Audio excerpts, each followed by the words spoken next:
గౌతమ్ అయితే మళ్ళీ నీ గుడి దగ్గరికి తీసుకొని వచ్చి తన దగ్గర కూర్చొని నీకో నిజం చెప్పాలి మళ్ళీ. నేను నిన్ను మోసం చేశాను అని చెప్పేసి అయితే అంటూ ఉంటాడు. ఆ మాటలు వినగానే అక్కడ ఉన్న మల్లి అయితే ఒక్కసారిగా షాక్ అయిపోతూ ఉంటుంది. నాకు పిల్లలంటే చాలా ఇష్టం మల్లి. అందుకే పిల్లల కోసం నేను ఏది చేయడానికైనా రెడీగా ఉంటాను మల్లి. మన కడుపులో పెరుగుతున్న బిడ్డ కోసం నేను ఒక పని చేశాను అని చెప్పేసి అయితే అంటూ ఉంటాడు. ఆ మాటలు వినగానే అక్కడ ఉన్న మల్లికైతే ఏమీ అర్థం కాక గౌతమ్‌ని అయితే అలా చూస్తూ ఉండిపోతుంది. ఇంతలో అక్కడికే వచ్చిన మాలిని, వసుంధర వాళ్ళు కూడా ఏంటి గౌతమ్ ఏం మాట్లాడుతున్నాడు మళ్ళీ దగ్గర కూర్చొని అని చెప్పేసి అయితే వింటూ ఉంటారు. ఇంతలో అక్కడ ఉన్న గౌతమ్ అయితే మళ్ళీ నిన్ను నీ బిడ్డని అయితే నేను మోసం చేశాను మళ్ళీ.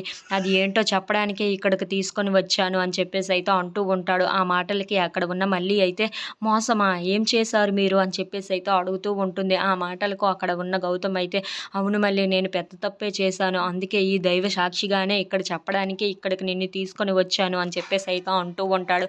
ఆ మాటలు వినగానే అక్కడ ఉన్న మళ్ళీ అయితే నన్ను మోసం చేశారా ఏం చేశారు నా బిడ్డని ఏం చేశారు అని చెప్పేసి అయితే అడుగుతూ ఉంటుంది. ఆ మాటలు వినగానే అక్కడ ఉన్న వసుంధరాదేవి మాలిని అయితే ఏంటి వీడేం మాట్లాడుతున్నాడు బిడ్డ కోసం మాట్లాడుతున్నాడు మోసం చేశాను అంటున్నాడు ఏంటి అని చెప్పేసి అయితే వసుంధరాదేవి అంటూ ఉంటుంది. If you like this video please like share and subscribe friends.